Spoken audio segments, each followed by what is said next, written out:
ప్రభు యేసుక్రీస్తు నామమున అందరికీ శుభోదయం. అందరూ బాగున్నారా? మరి మీ అందరూ కూడా క్షేమంగా ఉంటారని అనుదినం దేవుడికి నేను ప్రార్థన చేస్తున్నానండి. అలాగే నా కొరకు, నా కుటుంబం కొరకు, ఈ యొక్క లివింగ్ గాడ్ లవ్ మినిస్ట్రీ పరిచర్య కొరకు ప్రార్థన చేస్తున్న మీ అందరికీ హృదయపూర్వక వందనాలు చెల్లిస్తున్నాను. అలాగే అందరూ కూడా కళ్ళు మూసుకుని ఈరోజు దేవుని యొక్క జీవాహారముని మనం పొందుకున్నాం. దయగల ప్రభువా, కృపగల దేవ, మహిమగల తండ్రి, నాయన మరి ఈ దినము మాకు కావాల్సిన ఆత్మీయ జీవాహారం మాకు అనుగ్రహించమని యేసు నామమున అడుగుచున్నాను తండ్రి, ఆమేన్. మరి ఈరోజు దేవుడు మనతో ఇస్తున్నటువంటి మాట వాగ్దానము ఏమిటంటే మత్తయి సువార్త 6వ అధ్యాయం మనం మొదటి నుంచి చూద్దాం.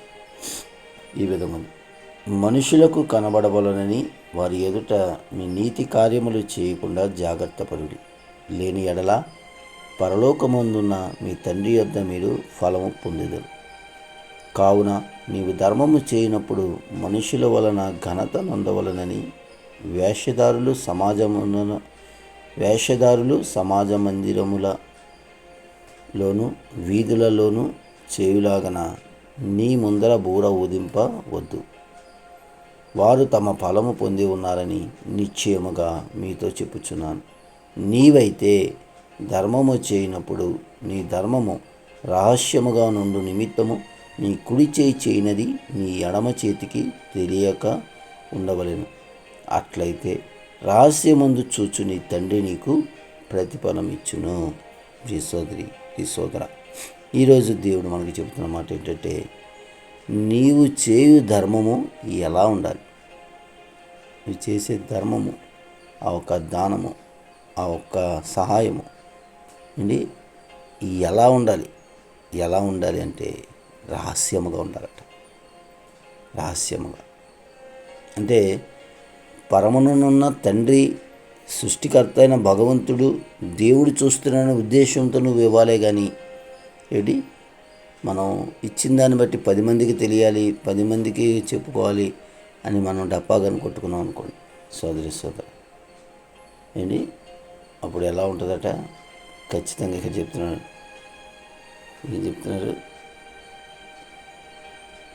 మనుషుల ఎదుట నువ్వు కనబడేలా చేస్తే ఏమవుతుందంట? పరలోకం మీ తండ్రి ఎదుట నువ్వు ఫలం పొందుతావు. ఏ ఫలం అంటే దానికి తీర్పు ఉంటుంది. కావున నువ్వు ధర్మం చేసినప్పుడు మనుషుల ఎదుట ఘనతను అందాలని చేయొద్దు. అది వేషధారులు చేసే పని. వేషధారణ దేవుడికి ఇష్టం ఉండదు. వేషధారులు సమాజ మందిరాల్లోనూ వీధుల్లోనూ మందిరాల్లోనూ ఏంటి వాళ్ళు ఏం చేస్తారు?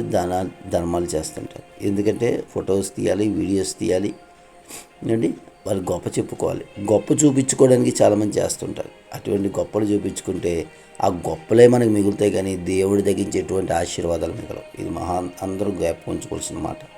నేను, నీవు అందరం, ప్రతి మానవుడు గుర్తుంచుకోవాల్సిన మాట ఏంటంటే, గొప్పల కోసం నువ్వు దానం చేస్తే, ధర్మం చేస్తే అది నీ గొప్పలు మిగిలిపోతాయి తప్ప దానివల్ల పైసా ఉపయోగం ఉండదు. మనకి వేసంతో ఉపయోగం ఉండదు.